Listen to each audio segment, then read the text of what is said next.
How to make Facebook account completely private. In this tutorial, I will show you how to make a Facebook account completely private. The first step is to open or launch the Facebook app just like you can see here. You will land on the app's homepage where you will see the different posts share. Next, tap on the menu. This icon is at the screen's top right corner with the hamburger symbol.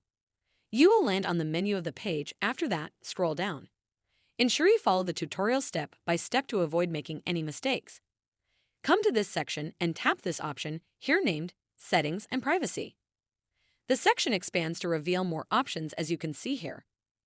From those options, tap this one named Settings.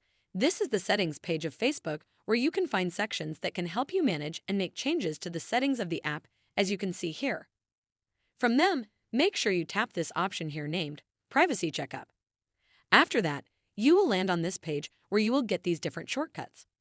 From them, make sure you tap this one named Who Can See What You Share.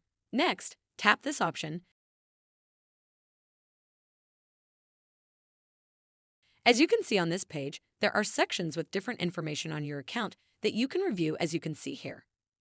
Tap on the first one, which is your email address. Make sure you turn the privacy settings to only me, which means you will be the only one able to see your email address on Facebook. Also, go ahead and do the same for the rest of the other fields. The process is that simple. Make sure you like the video and subscribe to our channel. Thanks. That is how to make a Facebook account completely private.